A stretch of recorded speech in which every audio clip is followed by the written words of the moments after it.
Bonjour belles âmes, belles étincelles, beaux soleils, beaux piliers, ici Stéphanie Fabigena pour vous accompagner dans ce processus de descente et d'ascension vers la lumière, de descente dans les zones d'ombre et d'ascension vers la lumière. Cette capsule aujourd'hui pour accompagner peut-être les enfants, les jeunes adultes, les adolescents, et d'autres, hein, bien sûr, quiconque se sent identifié avec l'information que je vais vous donner, mais surtout par rapport à ma propre expérience, de comment vivre cette transition au mieux quand tu te sens différent dans ce monde, en fait. Parce que cet ancien monde qu'on a connu jusqu'à présent est en train d'être détruit, est en train de se démanteler, et toi, tu es là au milieu. Tu ne sais pas pourquoi tu es dans ce monde. Tu sais pas pourquoi on t'a mis ici, tu as peut-être pas encore cette conscience hein, qui va se développer au fur et à mesure. Donc je recommande aussi de regarder mes vidéos qui peuvent t'inspirer, qui peuvent t'aider, parce que moi j'ai eu le même processus que toi, mais dans un autre temps, un temps où il n'y avait pas encore d'informations sur internet, où tu étais dans une famille où personne ne te comprenait, où tu avais l'impression d'être un extraterrestre posé là sur la terre et tu ne savais pas comment survivre, où tu n'avais pas d'amis véritables parce que personne ne te comprenait exactement, ne comprenait ce que tu vis, comment tu opères, comment tu es, et toi-même tu ne sais pas qui tu es. Donc il y a ce sentiment de vouloir disparaître. Souvent il y a un sentiment de vouloir mais qu'est-ce que je fais ici? Moi, j'ai rien à faire ici. C'est un monde qui t'apparaît sans émotion, un monde qui t'apparaît sans âme, un monde qui t'apparaît vraiment froid depuis le cœur et l'âme. Et comme toi, tu vibres depuis le cœur et l'âme, eh bien, tu es en total choc dans ce monde qui peut t'apparaître froid et vide de sens.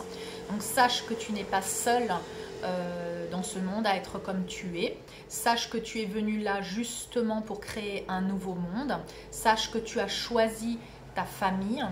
C'est ton âme qui a choisi la famille dans laquelle tu es venu t'incarner.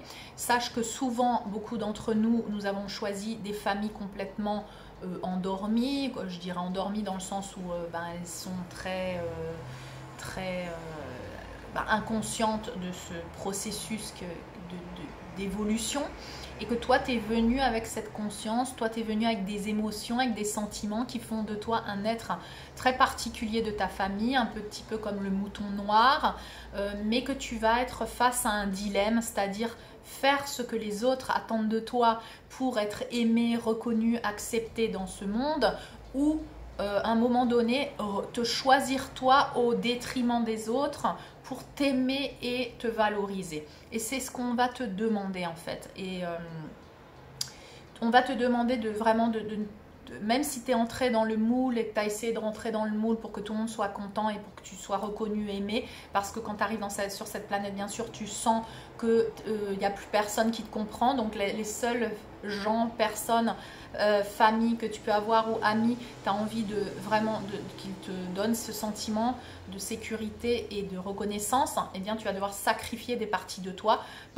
qui vont commencer à crier de plus en plus, et à un moment donné, et surtout cette année 2023, tu ne pourras plus les occulter, tu ne pourras plus les taire, et justement il va se passer comme beaucoup. Donc j'ai vu un jeune là de 21 ans, donc je prends l'exemple, hein, un jeune de 21 ans qui a commencé à entendre des voix, qui a commencé à entendre la voix de son âme, qui a commencé à en parler à sa famille parce que c'est sa famille, mais que sa propre famille a appelé un psychiatre. Donc moi j'étais dans le cas un petit peu identique quand j'étais jeune, où je parlais beaucoup de ce que je voyais, ce que je ressentais, et où ma famille a commencé à se dire mais il y a un truc qui va pas, qu'est-ce qu'elle raconte? Et moi j'ai entendu cette voix qui m'a aidée, qui m'a dit tu gardes ça pour toi, parce que quand ce sera le moment, tu pourras parler, tu pourras le révéler, tu pourras aider le monde, mais pour l'instant ça va à l'encontre de ton bénéfice en quelque sorte, parce que si tu n'es pas encore majeur, ou si tu vis chez tes parents, sache qu'on peut t'interner. Ça dépend du pays où tu vis aussi. Je sais qu'aux États-Unis ou ici en Amérique du Sud, n'importe qui peut te faire interner parce que tu parles des choses voilà, que eux ils ont l'impression que c'est pas normal, hein. Donc fais attention à qui tu parles, fais attention aussi à te reconnaître, hein, déjà, et dans ce processus de reconnaissance de toi-même, au lieu de chercher la reconnaissance à l'extérieur parce que tu vas devoir sacrifier des choses, il va falloir que tu commences à te reconnaître toi-même et aussi à demander à ton moi supérieur, à ta guidance, à ton âme, de te reconnecter avec ta famille d'âme, ceux qui sont comme toi. Aujourd'hui, tu as la chance, depuis ta génération dans laquelle tu es, où il y a un éveil qui est en train d'avoir lieu, donc tu vas très facilement retrouver comme ça des âmes comme toi, peut-être que ce sont des jeunes comme toi, mais aussi peut-être des personnes plus âgées qui assument déjà qui elles sont parce qu'elles ont déjà cette expérience depuis beaucoup d'années. Sache que peut-être tu ne rencontreras pas des jeunes comme toi tout de suite parce qu'ils sont encore réprimés, ils ont peur de parler. Donc sache qu'au début, il se peut que sur ton chemin, il te soit mis peut-être ta grand-mère, hein, qui est déjà consciente de ça, peut-être une cousine, peut-être un cousin, peut-être une coach, peut-être quelqu'un comme moi sur qui tu vas tomber en vidéo sur YouTube, avec qui tu vas comprendre ce qu'elle dit en fait. Peu importe l'âge qu'elle a, peu importe ses expériences, on va parler le même langage. Je vais te parler à ton cœur et à ton âme et non pas à ton mental ego. Et ça va résonner à l'intérieur de toi et ça va commencer à te nourrir. Donc cherche cette nutrition de ton âme et de ton cœur. Va chercher des livres, va regarder des reportages, va sur gaia.com et va regarder les reportages et les personnes qui parlent là-bas sur cette plateforme remplie de codes de lumière, remplie de connaissances, remplie de cette nutrition dont tu as besoin pour te nourrir. Justement, c'est ce que moi je fais avec mon fils. Bon, il a une mère comme moi, donc il peut me parler. Mais pareil, je lui recommande de regarder des reportages de cette plateforme que je recommande, gaia.com. Parce que justement, ça va te nourrir. Tu viens pour semer un nouveau monde. Donc le monde qu'on t'offre ne va pas te nourrir. Tu ne vas pas te sentir bien avec ce qu'on t'offre si ça ne vibre pas avec ton âme et ton cœur. Parce que toi, tu viens pour faire vibrer cette planète avec l'âme et le cœur. Donc, ce qu'on te propose, qui est très mental, qui est très, oui, tu devrais étudier ça parce que tu vas faire de l'argent avec ça, oui, tu devrais aller à l'université, oui, tu devrais faire telle et telle étude, ça va pas te vibrer à l'intérieur de toi. Parce que toi, tu as besoin de vibrer. Toi, tu viens là par vibration, à semer des vibrations d'amour, de passion et depuis l'âme et l'esprit. Donc bien sûr que ça va te paraître sans goût, amer, et ce que je te recommande, c'est premièrement de ne pas parler à n'importe qui de tout ce que tu ressens et de tout ce que tu vois si tu as déjà des visions. Parce que les personnes qui sont dans ton entourage sûrement ne sont pas éveillées à ça. S'il y a une personne de ton entourage qui est éveillée à ça, eh bien, tu sens que tu peux lui parler, parle-lui. Mais sinon, ne parle pas des personnes qui ne peuvent pas te comprendre. Parce que c'est comme si tu vas leur donner le bâton pour te frapper, hein. Ils vont utiliser ce que tu dis contre toi. Donc, sache que tout ce que tu ressens à l'intérieur de toi, tu n'es pas fou, tu n'es pas quelqu'un voilà, qui n'entre pas, bien sûr tu n'entres pas dans le moule de cet ancien monde, mais sache qu'il y a beaucoup d'autres âmes comme toi qui viennent faire ce travail dans une lignée familiale, dans une société qui maintenant est en train de mourir parce qu'elle n'a plus d'âme et de cœur, plus de passion, elle vibre plus. Eh bien toi, tu viens être ce fruit de l'arbre qui va semer son propre écosystème, d'accord? Parce que cet arbre généalogique, ça y est, il est arrivé à la fin, il ne sait plus comment se nourrir et toi, tu es venu avec une graine qui vient montrer comment survivre et comment évoluer. Donc, il va falloir que toi, tu montres l'exemple, malgré que il n'y ait personne de ta famille qui dise vas-y. Par contre, ils vont te dire ah mais non, mais ça va pas, fais pas comme ci, fais pas comme ça, parce qu'ils veulent inconsciemment que tu continues à alimenter l'ancien programme, les anciens schémas de on a toujours fait comme ça, donc il faut faire comme ça pour survivre. Aujourd'hui, il ne faut plus faire comme ça pour survivre parce que justement, les anciens schémas ne serviront plus à survivre. Donc, tu vas tu vas te sentir comme ça, le pionnier, le mouton noir, celui que personne comprend. Mais sache que ça fait partie de qui tu es. Tu viens semer de nouvelles graines dans les consciences. D'abord des gens qui t'entourent et toi, plus rapidement tu vas comprendre qui tu es et pourquoi tu es là. Plus tu vas attirer aussi des gens comme toi et plus tu vas trouver ta famille d'âme et plus tu vas pouvoir œuvrer dans cette semence que tu es en train de faire pour semer une nouvelle terre. Donc je vais prendre par exemple mon fils de 13 ans qui me dit maman, ce monde je ne m'y retrouve pas parce qu'il est vide de sens pour moi. Moi je sens que je suis quelqu'un qui doit vibrer par mon cœur, parce qu'il m'appelle. Et tous les jeunes de nos jours, ils sont dans le TikTok, ils sont en parlant de sexualité dégénérée, dénaturée. Moi je m'y retrouve pas, c'est parce que ça vibre pas dans mon âme, dans mon cœur. Et il me dit, en fait, je trouve pas des personnes comme moi parce que je sais ce que je mérite et je sais ce que je veux pas accepter. Et je préfère être seule que devoir me sacrifier ou devoir me manquer de respect à moi-même. Donc vous voyez, il faut beaucoup d'amour de soi pour être comme ça. Il faut beaucoup d'amour de soi. En l'occurrence, il se sent accompagné par moi, il n'est pas seul, mais mon fils, il a un ami, d'accord, un ami avec qui il se sent bien. Hein.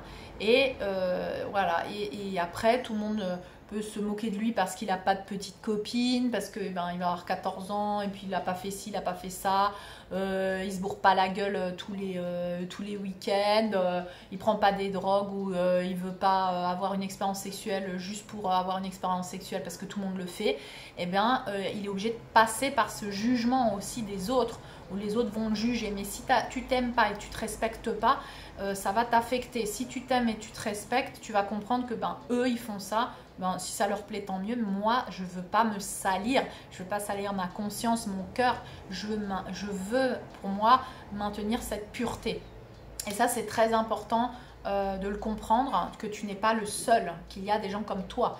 Et ils sont peut-être un peu éparpillés, tu ne les rencontres pas encore tout de suite, mais sache que si tu continues de t'aimer, de te respecter comme tu le fais, tu vas attirer de plus en plus des âmes comme toi et tu vas pouvoir enfin parler ton langage et enfin pouvoir rencontrer aussi, avoir des relations avec des âmes aussi belles et pures que toi, parce que toi, tu as choisi une autre expérience et tu es en train de te respecter.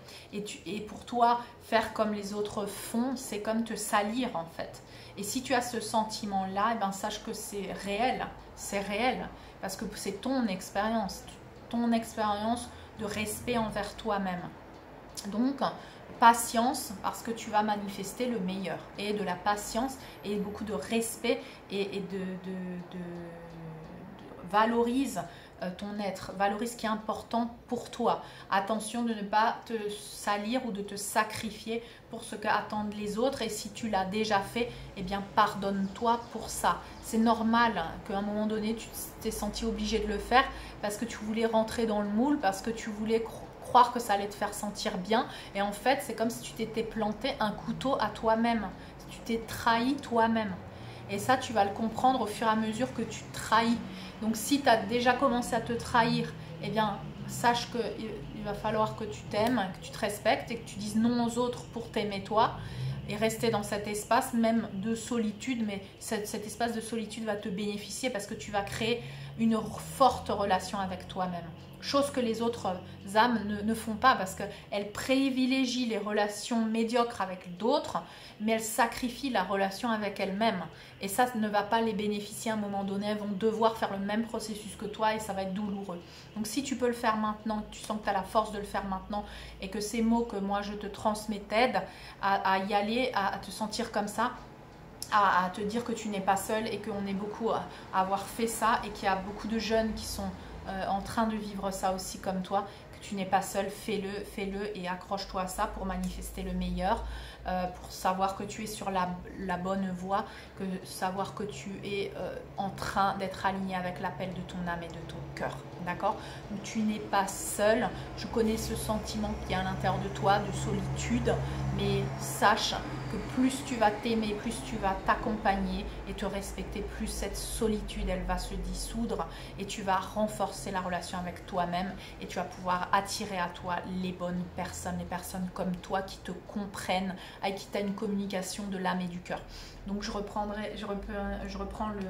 l'exemple de ce jeune de 21 ans que j'ai rencontré récemment et qui justement ses parents l'ont emmené chez un psychiatre. Ils ont commencé à lui donner des médicaments parce qu'il l'a dit même au psychiatre qu'il entend cette voix de son ancêtre, qui lui a montré une photo de sa grand-mère qui est une machin, et lui il était tout content de raconter ça, mais en fait ça lui a porté préjudice. Donc nous lui avons dit en coaching, bien sûr, non, il faut que tu comprennes que tu es venu dans un monde comme ça pour semer des graines, mais que attention, tout n'est pas, tout le monde ne te veut pas du bien, et c'est peut-être inconscient que tes parents ils se disent mais non, mais ça va pas, mon fils il a un problème, mais ils sont encore modelés, programmés par cette ancienne matrice, ou quand tu étais très empathe, ou quand tu es médium, ou quand tu connectes avec les autres dimensions, c'est quelque chose de pas normal. Alors que de plus en plus, nous entrons dans un monde où ça va être normal.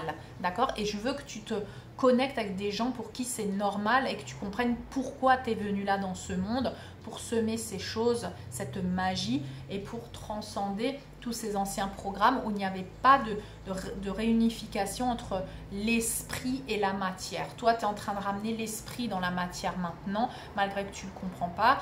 Peut-être que tu ne comprends pas ce processus que tu es en train de vivre parce que tu compares avec un ancien monde dans lequel tu n'appartiens plus maintenant en fait, mais que tu viens quand même aider, c'est-à-dire que tu vas rester dans ta famille en train de les aider, mais tu vas t'aimer, t'accepter, peut-être garder un jardin secret de ce qui est important pour toi, pas le partager avec n'importe qui, malgré que ce soit ta mère, ton père, tu n'es pas obligé de tout leur raconter, parce que ça c'est quelque chose de très particulier, de très privé, de très personnel, que tu ne peux partager qu'avec des âmes qui ont la même conscience que toi. Et tu es venu semer une nouvelle conscience dans une conscience, dans une basse fréquence. Donc sache que tu n'es pas accueilli de la meilleure manière dans cette basse fréquence, mais que tu es parfaitement valorisé dans cette autre fréquence avec ces autres âmes. Elles vont t'aider à pouvoir transitionner et semer à l'ancien monde les nouvelles graines, mais quand même t'alimenter de ces nouvelles fréquences. D'accord? C'est comme un espèce de couloir dans lequel tu te trouves, où toi tu es au milieu, tu as l'impression que personne ne te comprend, tu n'es pas avec les gens qui te correspondent, mais les gens qui soi-disant devraient te correspondre ne te comprennent pas, qui sont ta famille, tes amis de l'école ou quoi. Donc sache que c'est normal que tu te sentes entre deux mondes, que tu sentes que tu n'appartiens pas à ici, qu'on ne te comprend pas et que tu aies cette sensation. C'est totalement normal, il n'y a pas de problème à l'intérieur de toi. Si tu te sens même, on te dit que tu es dépressif, bipolaire, hypersensible et tous ces diagnostics que les docteurs te donnent depuis leur programmation 3D, et il faut absolument que tu comprennes que ce sont leurs perceptions. Ce n'est pas ta perception depuis qui tu es vraiment. D'accord? Tu n'es pas... Il n'y a pas un problème à être sensible, justement tu viens semer de la sensibilité dans un monde qui a perdu sa sensibilité. En fait c'est le monde qui devrait avoir un diagnostic, d'accord? C'est pas toi, mais le monde est à l'envers, le monde est à l'envers. Toi tu viens semer la normalité et on te dit que tu n'es pas normal, d'accord? C'est le monde à l'envers, il faut que tu remettes de l'ordre et que toi tu viens remettre l'ordre justement, que tu viennes valoriser cette sensibilité, valoriser, c'est normal que tu passes d'une émotion à une autre parce que le monde est tellement coupé de ses émotions que toi tu ressens tout ce que les autres ne ressentent pas. Donc c'est normal que tu as ça, c'est normal que tu entres en dépression parce que c'est normal que dans un monde où rien ne te nourrit, c'est normal que tu entres en dépression. Donc sache que c'est totalement normal les symptômes que tu peux avoir, et que si tu trouves des personnes comme moi, comme d'autres coachs qui sont en conscience déjà de ce processus, ils vont te donner les outils pour que tu puisses continuer d'avancer. Simplement écoute ton cœur, simplement ne parle pas à tout le monde, parle que aux gens qui te comprennent et continue d'avancer vers ce qui nourrit ton âme et ton cœur, vers tes passions. vers des relations, peut-être que tu n'en as qu'une, peut-être que tu n'en as que deux, mais qui te nourrissent, où tu te sens compris. Et sinon, nourris la relation avec toi-même en priorité. C'est celle-là qui va t'épauler à chaque instant. C'est l'amour que tu as pour toi-même, la compréhension que tu as pour toi-même, le respect que tu as pour toi-même qui va faire que tu, en tout moment et en toutes circonstances, malgré le monde extérieur ne t'épaule pas, tu vas sentir ce pilier à l'intérieur de toi, cette force, hein, ce soutien. Voilà, donc j'espère que cette capsule va pouvoir vous aider. Partagez-la à qui vous le souhaitez, que ce soit des parents, que ce soit pour accompagner leurs enfants aussi. Hein, et les enfants, surtout en bas âge ou en petit, il n'y a rien à faire, simplement les laisser être. Hein, ça ne veut pas dire ne pas leur donner des structures, mais essayez de ne pas les programmer avec vos programmes limitants du genre c'est dangereux de faire ci, c'est pas possible de faire ça, parce que ces enfants-là viennent semer la nouvelle terre, viennent semer avec leur créativité, ils sont très créatifs et ils sont hypersensibles. L'hypersensible n'est pas une tare, d'accord? L'hypersensibilité, c'est ce que le monde a besoin aujourd'hui. Donc arrêtez d'emmener vos enfants chez des médecins et plutôt travailler sur vous en tant que parents pour vous aligner avec cette sensibilité. Laissez-les être qui ils sont. Ne les obligez pas à être comme vous êtes parce qu'ils viennent semer une nouvelle terre. D'accord? Donc ils ont tout à l'intérieur d'eux. Bien sûr, donnez-leur des structures dans le sens où il ne faut pas tout leur donner non plus. Par exemple, je vois des parents qui, comme moi, ont vécu des carences, des médiocrités, et à leurs enfants, ils leur donnent tout. Donc ces enfants deviennent des enfants rois. Et les enfants rois, c'est aussi une distorsion.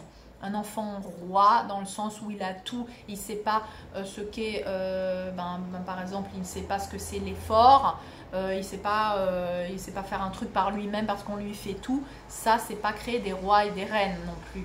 Hein, c'est la distorsion de l'enfant roi. L'enfant roi, on lui fait tout, on lui apporte tout sur un plateau. Il ne connaît pas la valeur des choses, il ne connaît pas la valeur de l'effort, parce qu'on est obligé de faire un effort hein, pour s'aimer, pour s'accepter, pour poser des limites, pour aller vers ce qu'on aime dans la vie. Donc, ayez un juste milieu. C'est pas parce que vous avez été carencé qu'il faut tout donner à votre enfant sans lui montrer ce que c'est la valeur des choses. Justement, rendez-les indépendants, autonomes. Donnez-leur des ailes. Laissez-leur leurs ailes pour qu'ils puissent faire les choses, qu'ils rangent sa chambre, qu'ils voient ce que c'est la vraie vie aussi. Hein, la vraie vie de co-créer hein, tous ensemble. Donnez-leur des responsabilités. Mais laissez-les être qui ils sont dans leur personnalité aussi. Aidez-les avec les frustrations, parce qu'ils ont beaucoup de frustrations. Ils portent les frustrations que les générations d'avant n'ont pas pu transmuter. Donc, il faut leur donner des outils pour gérer leurs frustrations et pour gérer leur colère que génère cet ancien monde qui a tout gardé à l'intérieur. Donc, ces enfants viennent exprimer des fois des colères, beaucoup de sport, beaucoup d'art, beaucoup de nature pour qu'ils puissent canaliser tout ça. Hein. Ne les laissez pas jeter tout ça sur vous. Montrez-leur qu'ils doivent dominer ça. Ils doivent dominer, canaliser. D'accord ? Tout ça, c'est beaucoup d'informations que je continuerai sûrement à partager selon vos questions. Mais en tout cas, cette capsule très importante pour accompagner les enfants, les jeunes adultes, les adolescents. Et n'hésitez pas à me laisser des commentaires, je ferai peut-être une autre vidéo si vous avez beaucoup de questions par rapport à ça, mais sachez que nous sommes là pour les accompagner. Bien sûr, nous ne sommes pas parfaits puisque nous sommes nous-mêmes en processus de renaissance, résurrection en tant qu'enfants. Donc accompagner des enfants en étant nous-mêmes des enfants, c'est très difficile. Donc ayez beaucoup de compassion pour vous-même dans cet accompagnement. Vous ne mettez pas la pression en tant que parent parce que vous n'êtes pas parfait, parce qu'on est en train d'apprendre. Moi-même, j'apprends chaque jour avec mes enfants à pouvoir les accompagner au mieux tout en ne pas interférant avec des anciens programmes qui viendraient les limiter justement. Donc voici la balance à avoir en fait. Se déprogrammer nous-mêmes en sachant que nos enfants viennent déjà parfaits, mais quand même leur montrer les bonnes valeurs pour qu'ils soient autosuffisants dans le monde, pour qu'ils sachent exactement comment œuvrer dans le monde, qu'ils se sentent avec la confiance d'avoir eux leurs propres ailes pour œuvrer, hein, de ne pas en faire des codépendants, en leur donnant tout, en leur montrant qu'ils peuvent y arriver par eux-mêmes. Ça va renforcer leur amour-propre, leur estime d'eux. Par exemple, mon fils 13 ans, je pars quelques jours et je lui laisse ma maison. Je lui dis, tu t'occupes des animaux, tu fais ci, tu fais ça, voilà. Et du coup, il a comme ça des responsabilités. Il se dit, bon, ben, au début, j'arrive pas trop à faire ça, mais ça, j'ai réussi à faire. Puis au fur et à mesure du temps, il se dit, maman, heureusement que tu m'as laissé seule à la maison parce que maintenant, je sais exactement comment faire ça. Je sais faire mon petit déjeuner, je m'occupe des animaux, je balaye, je nettoie, je fais ci, je fais ça. Voilà, c'est un apprentissage. Et voilà, et donc les conseils que je peux vous donner de par mon expérience, j'attends vos retours et j'espère que ça va vous aider pour vos enfants, vos petits-enfants et vous-même votre processus de parents, de pouvoir être dans cette danse entre nous déprogrammer nous-mêmes, les laisser être qui ils sont, mais quand même leur montrer qu'il y a des responsabilités dans nos vies et pas en faire des enfants rois ou des enfants qui ne sauront pas gérer les situations de leur vie. Donc tout ceci, tu le montres par l'exemple de ce que toi tu es. Voilà, je vous embrasse et je vous dis à très bientôt.